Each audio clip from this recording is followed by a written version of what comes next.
Hi, I'm Steve O'Hare from Acuity Signal Centre. Today is Monday, the 28th of November, and I'm bringing you the market alert for this week, which is gold.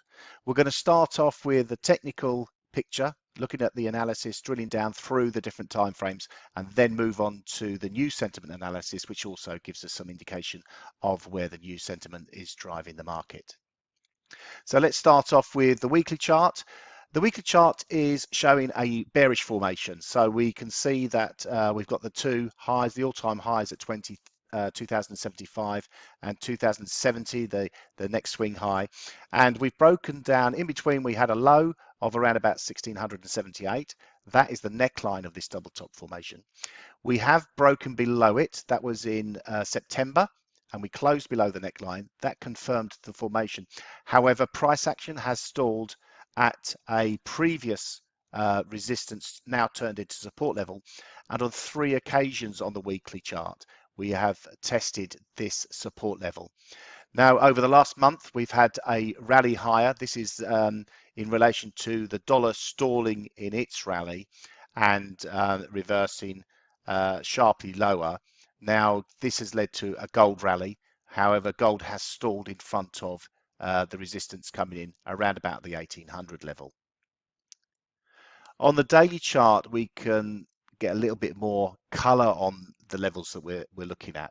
Also, you can see I've highlighted a green area. This green area goes all the way back to May 2020 when we formed a top. And then once we did actually break through that resistance, price action extended aggressively higher and formed the all-time high. So for me, this area is quite pivotal, and you can see on a number of occasions, December 2020, around about June 21, and even into December, the end of last year, 2021, it acted as good support. Now, since we've broken down below it, we've extended lower. We were trending lower in this nice bearish channel formation. However, that we have broken up through this. And here I've highlighted the 3 points where prices stalled around about $615, and we've managed to react higher, and we've got the potential of forming a double bottom. Now, the highlighted level here in blue, let me just make it a little bit bigger for you to see. This is previous resistance at 1730 to 1735, and we did test this only 4 days ago and reacted higher.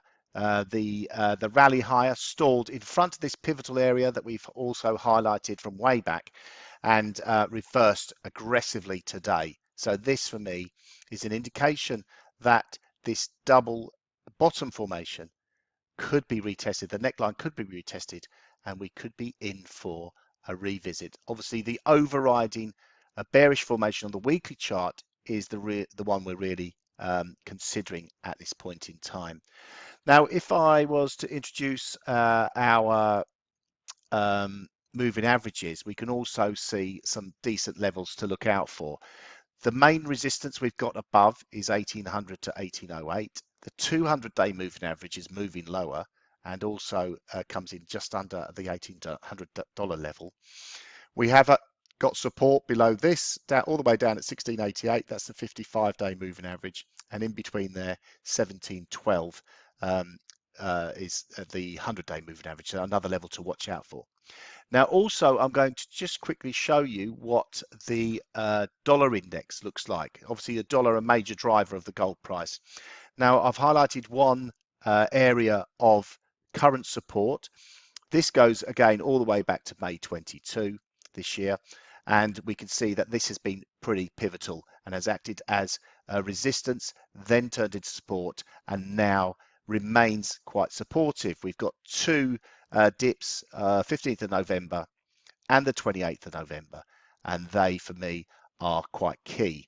The 200-day moving average has helped support the most recent dip down, even as recent as today.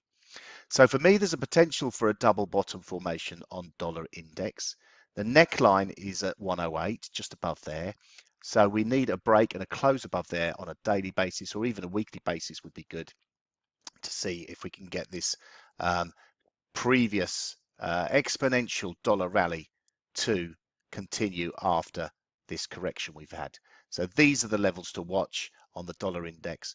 And obviously going back to the gold, really looking at that resistance between 1760 and 1808.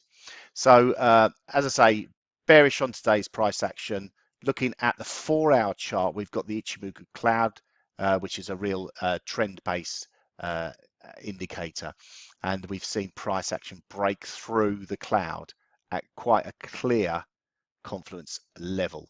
So really looking for gold to remain below here to really open up potential for further downside. We could in fact see some sort of ABC correction, and that would look a little bit like that, indicating a revisit to the 1705 level, which is the area of confluence that we had all the way back early November. So that's a potential we're looking at on that. Looking at the new sentiment analysis, the one indicator that I was really focusing on was how new sentiment has really driven lower over the last 5 or 6 days. The price has maintained these levels, trading just below the 1750 area now, but the 7-day exponential moving average shows that new sentiment is overall moving lower. The last 24 hours, we've had a slight positive spin to it, but the overall moving average indicates further downside. The most recent market alert that we saw was daily news sentiment moving lower, and in 60% of the last 10 occurrences, price has fallen within 2 days, and that has a 60% confidence rating. So that's what we're looking at the moment. For me, we've really got to watch gold. We're trading around pivotal levels, but for me, really have to look out for more downside as the week continues. I hope that's been informative. I've enjoyed sharing that with you and look forward to sharing more next week. Thanks.